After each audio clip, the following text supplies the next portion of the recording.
Hindi ko alam sa mga DDS, mga kababayan, malamang po bash ang aabutin ni Pangulong Bongbong Marcos dito. Bakit to?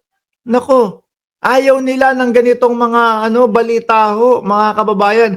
Ang gusto nila, yung bumabagsak yung gobyerno ng Pilipinas. Yun ang balita para sa kanila, mga bossing. Kaya nga po di ba, bihira po yung mga balita sa mga malalaking network na bumabagsak ang gobyerno ng Pilipinas. Panay po, inflation. Oh, inflation, bumababa na. Presyo ng bigas, bumaba. Crudo. Kaya ang ginagawa po ng mga DDS vloggers, mga kababayan, ang ginagawa po nila, naku, mag-imbento na lang tayo. Sabihin natin, powers ng powers ang ating bayan. Ayaw po kasi nila na merong na-accomplish ang gobyerno ni Pangulong Bongbong Marcos. Ang gusto ho lagi nila, si Duterte ang magaling. Ito, sampal ho, ito. Sa kampo ng mga Duterte, mga bossing, no? Kaya nga ang bungad natin, araw-araw na napapahiya ang mga Duterte. 'Di ba? Ano sabi nila? 6 months ubos ang droga sa Pilipinas. Oh, ano nangyari doon? Sabi ni Boy Wonder, DDS, Duterte drug supplier. Ayan, sabi ni Boy Wonder, shout out sa iyo. Di ba? 6 months ubos ang droga sa Pilipinas. Nagkatotoo ba?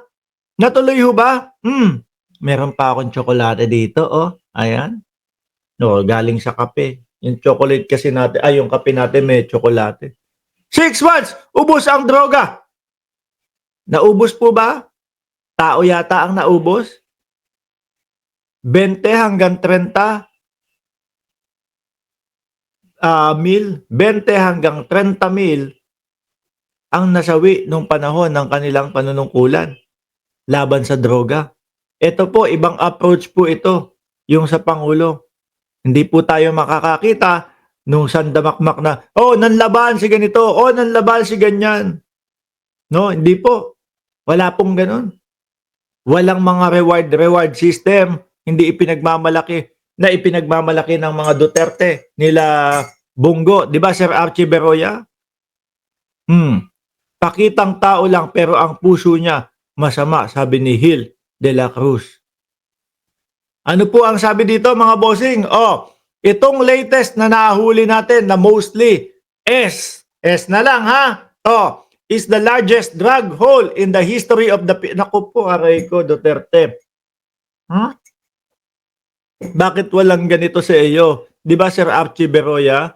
Tao ang inubos nila noon. Correct.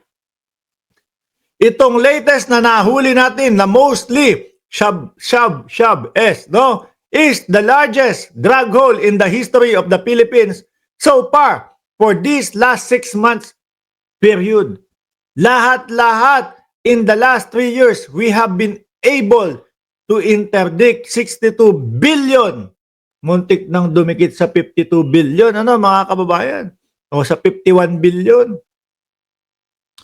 Last 3 years, we have been able to interdict 62 billion pesos worth of methamphetamine.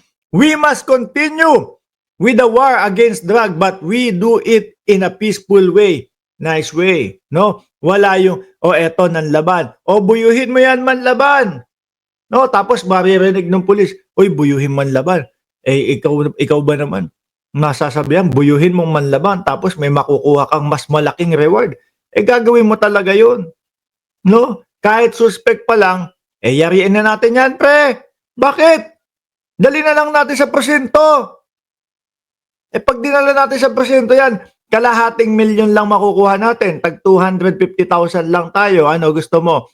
Eto, kapag niyari natin yan, total naman, suspect na yan, nasa atin na yan, sabi ng Pangulo, buyuhin nating manlaban, tapos may makukuha tayo 2 milyon. Saan ka pa? Tag 1 milyon tayo Instant milyonaryo tayo Ayun. Sinibak yung suspect na dapat po dinala sa presinto. Di ba? Nakakahuli bulto-bulto nang walang kaartihan, nang walang kadramahan na merong mga nanlaban, 'di ba? Doon ho sa kanila mga bossing, ano po, Diyos ko po, piso-piso. Eto po kay Pangulong Bongbong Marcos, bultu-bultuhan po ang huli. Doon sa kanila, piso-piso. Wala naman po tayong nabalitaan na bulto-bulto na mga nakuha. Nandiyan na po si Mick Madi. Ayos yung picture mo ah. Si Mick Madi nandiyan na. 'Di ba? Ay naku po. Yan po ang kaibahan ng gobyerno ni Pangulong Bongbong Marcos na paulit-ulit hong sinasabihan dati na ngayon ho hindi na nila masabi dahil nga ang dating Pangulo ay nandoon na sa Oblo, no? Ang lagi nilang sinasabi, naku, yang si Bongbong Marcos, weak president yan. No, ayan, 62 billion pesos. No? We must continue with the war against drugs but we do it in a peaceful way. Nang hindi nilalabag yung karapatang pangtao. 'Di ba? It has been described as a bloodless. Kaiba, no? Pero malalaki ang nahuhuli. Hindi yung magiging madugo. Magiging madugo ang laban na ito. Gaganon sila. Tapos, yung maliliit lang naman pala ang maliligo sa dugo. Tapos, sasabayan pa ni Inday Sara Duterte, gusto ko ng bloodbath. Yung pala, iba pagkakarinig natin, bluff pala. Bluff, bath. Nambablap lang pala. Akala natin ay kayang-kaya nila. Akala natin ay napakalakas nila. Yung pala ay dismiss lang din ang gusto, mga kababayan. Ito pa ho ang litrato.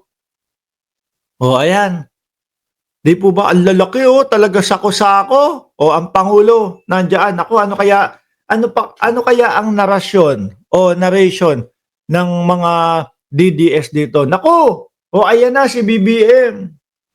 Mag-uuwi yan sa bahay nila. Baka ganyan ang sabihin, ano? Sabi ni Jenny Ramos, Sir Mark, natauhan na mga drug dealer na hindi na si Digong ang Pangulo ngayon. Correct ho? Nung panahon nila, wala naman. Nung panahon ho nila, mga kababayan, papiso-piso lang. Yun yung sinasabi na tao na meron daw hong laboratorio sa Davao, mga kababayan. Ano ginawa ng dating Pangulo?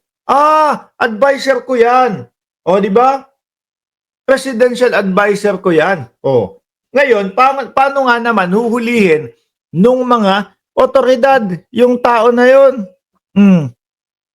Kung nasa gilid ni dating Pangulong Duterte. Di po ba?